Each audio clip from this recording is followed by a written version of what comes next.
My father danced, all of us would join him. Before long, the house would be filled with laughter, singing, and music. On quieter days, he would gather us around a chessboard. Patiently, he taught me how to play. Move by move, he taught me to think, to be disciplined, and never to give up. Those moments became treasures that I carry with me to this day. Christmas was always special in our home. I still remember the red round cheese that we enjoyed together. We did not have expensive gifts, but we had something far more precious. We had each other. As a little girl, I wanted to make my father proud. I wanted him to look at me and say, "That's my daughter." I didn't know then where life would lead me. I didn't know about the victories, the struggles, or the roads I would travel. But I knew one thing. I wanted to become somebody, and I wanted my little feet to walk a path that would honor my father and mother. Looking back now, I realize that my father gave me much more than food and shelter. He gave me confidence. He gave me discipline. He gave me memories filled with love. And although he is no longer here, I still hear his laughter. I still remember the music. And I still see the chessboard where a little girl sat beside her father. I was Daddy's girl, and so my little feet kept walking. My father. My little feet learned many lessons from a man I deeply admired. My father, Juan, was a war veteran. He believed that every child should know how to survive and stand on their own. He taught us how to wash our clothes by hand, clean the house, cook simple meals, and take pride in our work. But life with him was not only about discipline. Whenever music filled our home, he would start dancing. Soon, all of us would join him. We laughed, sang, and created memories that stayed with us forever. He also taught us to play chess, turning ordinary days into moments of love and learning. To many people, he looked like a strong and powerful man. Some even thought he looked like a mafia boss. He carried himself with confidence, and people respected him. But behind that tough appearance was a kind and generous heart. Whenever one of his friends was treated unfairly, he never stayed silent. He stood up for others and used his influence to help, not to hurt.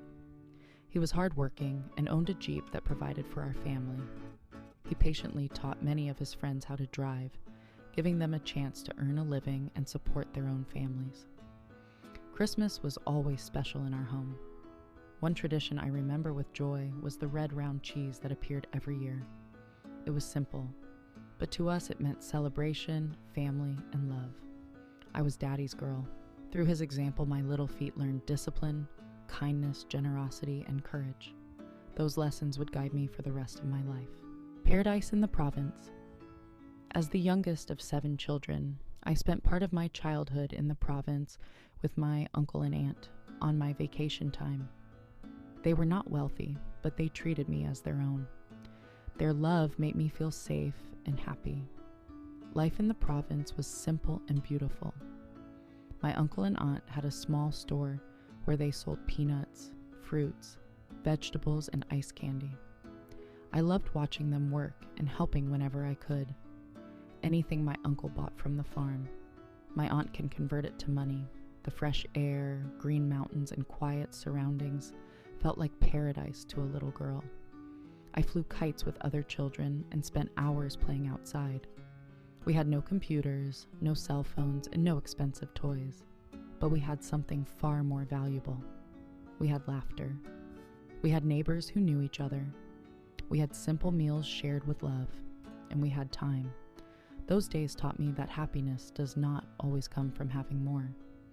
Sometimes it comes from appreciating what we already have. Looking back now, I realize that some of my richest memories came from the simplest moments. My uncle and aunt gave me more than food and shelter. They gave me love, kindness, and memories that still warm my heart today. Sometimes, the greatest treasures of childhood are not things, but the people who make us feel loved. And so, my little feet continue to walk, carrying with them the joy and innocence of the province. 50 centavos and a dream.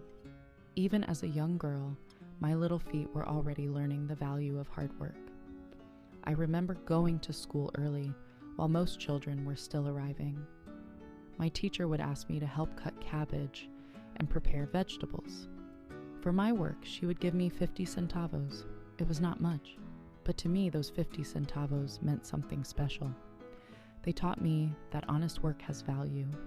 They taught me that even small blessings should never be taken for granted. Our family lived simply. We did not have many luxuries, but my parents taught us to work hard and appreciate what we had. Deep inside, I carried a quiet dream. Someday I wanted a better life. I did not know how I would get there. I only knew that I had to keep going. I had to study. I had to work, and I had to believe. Looking back now, I smile when I remember that little girl happily earning 50 centavos before classes. She had no idea where life would take her. She did not know that one day she would become an optometrist, own her own clinic, and build a life beyond what she had imagined. But perhaps dreams begin that way. Not with money, not with connections, but with small steps and with little feet willing to keep walking. Episode 7, Walking Toward a Dream. My little feet kept moving forward, one step at a time. I started working even before graduating from college. Nothing came easy, but I was determined to finish my education. There were times when money was scarce. Because my father was a retired veteran, I was able to use my educational benefits during my final year of college. Without that help, I might not have been able to graduate. In 1984, I earned my degree in optometry. I was only 22 years old. I did not come from wealth.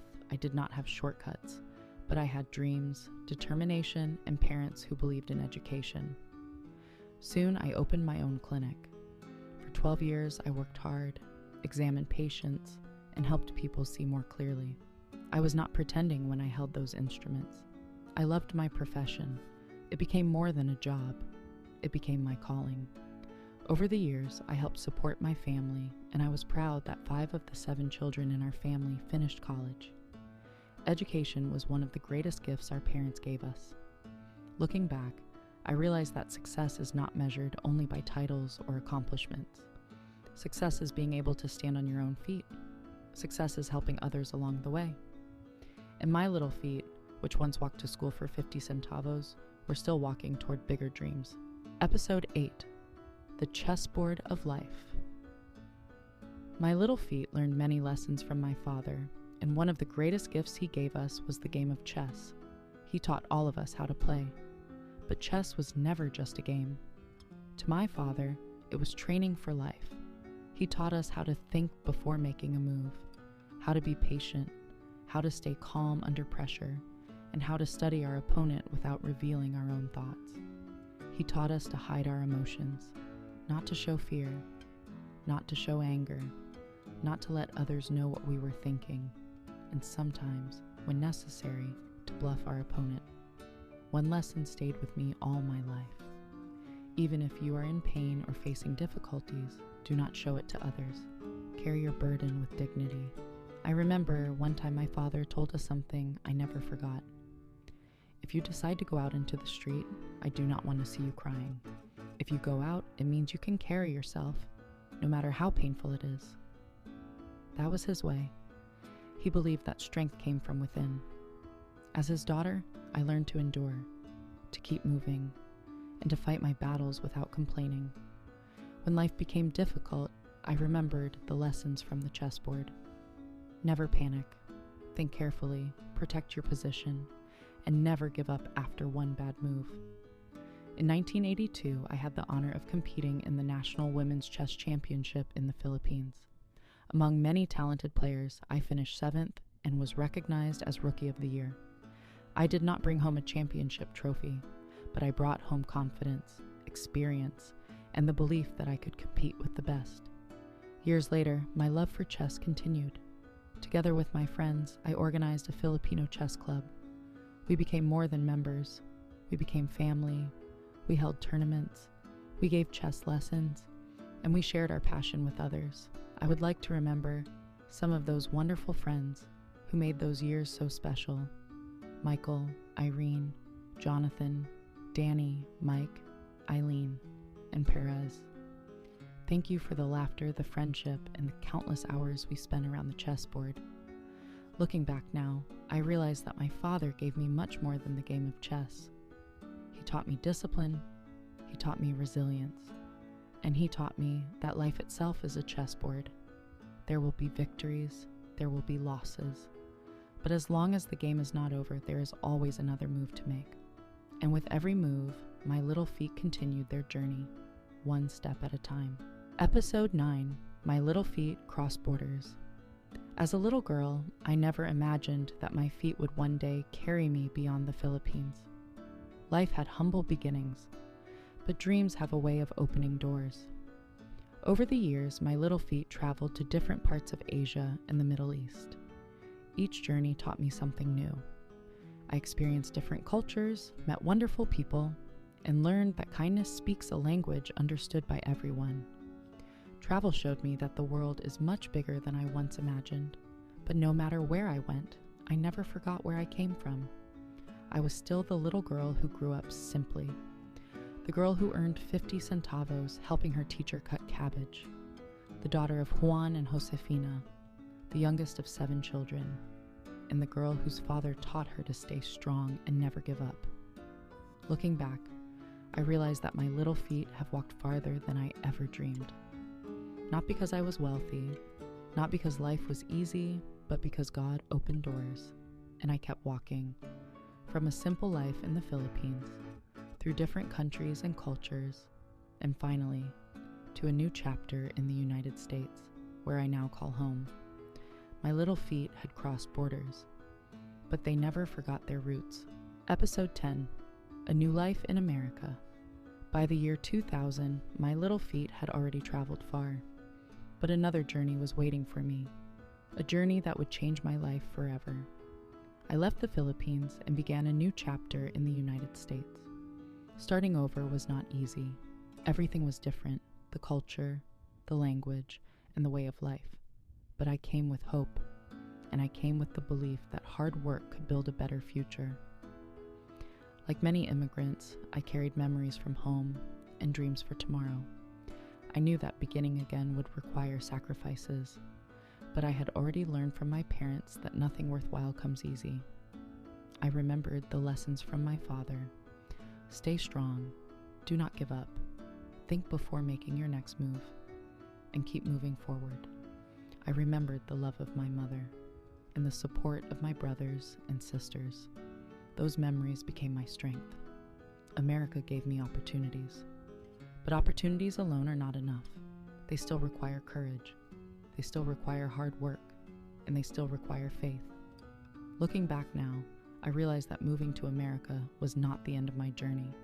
It was the beginning of another chapter. Another chance to grow. Another chance to learn. And another chance to prove to myself that dreams do not have an expiration date. My little feet had carried me from a simple childhood in the Philippines, across oceans, and into a new life filled with challenges, blessings, and endless possibilities. And with faith in God and hope in my heart, I continued walking. Episode 11, The Ultimatum. When I arrived in America in 2000, I wanted to continue my education. I believed that learning more would help me earn more and build a better future. But instead of encouragement, I was given an ultimatum. If you go to school, I'll divorce you. Those words hurt me, but I did not argue. I waited. For 3 years, I hoped things would change. Then one day, I realized that waiting was not living. I had always been taught to work hard, to think carefully, and keep moving forward. So I made a decision. I went back to school. Not because I wanted to prove anyone wrong, but because I wanted to prove to myself that I could do it. I paid for my own education, I worked hard, and eventually I became a licensed dispensing optician. Years later, as my income improved, I bought my husband a truck. I bought myself a car. But once again, I heard the same threat. I'll divorce you. Looking back now, I sometimes wonder if he really wanted to leave, or if he simply knew me well. Because whenever someone tells me I cannot do something, I become even more determined. I earned my optician's license. I earned my driver's license, and I continued working. He never divorced me. Instead, he became proud of what I had accomplished. Together, we bought a house. and I paid most of the bills. In my culture, helping family is part of who I am. I continued supporting my family back home whenever I could. Sometimes my husband would become upset and ask how much money I sent and to whom. One day I told him, "If you give me $1,000 a month, I will pay for everything, and you never have to question me again." That was my way. Not anger, not resentment, just determination. Looking back now, I appreciate my late husband. Our marriage was not perfect, but perhaps those challenges made me stronger. And perhaps in his own way, he pushed me to become the woman I am today, because my little feet had learned something important. Sometimes, the greatest growth comes from the hardest challenges, and with every obstacle placed before me, I simply kept walking. Episode 12. Building a home and supporting 2 families. My little feet had traveled far from the little girl who earned 50 centavos helping her teacher. Life in America was not always easy, but through hard work and determination, I was able to build a life I once only dreamed about. Together, my husband and I bought a home. I worked hard and paid most of the bills. I was grateful for what we had. But my responsibilities did not end there. In my culture, family is forever. Even after leaving the Philippines, my heart remained connected to the people I loved. I continued helping my family back home whenever I could. Not because anyone forced me, not because I was rich, but because I remembered where I came from. I remembered the sacrifices my parents made. I remembered the love of my brothers and sisters, and I knew that whatever blessings I received were meant to be shared. Sometimes people did not understand. There were questions, there were disagreements, and there were moments when I had to stand firm for what I believed. But I never regretted helping, because giving is not measured by how much we have. It is measured by the love behind it. I learned that life is not only about building a house, it is about building a home. Not only about earning money, but about sharing blessings. Not only about taking care of ourselves, but also remembering those who helped us become who we are. Looking back, I realized that I was living between 2 worlds.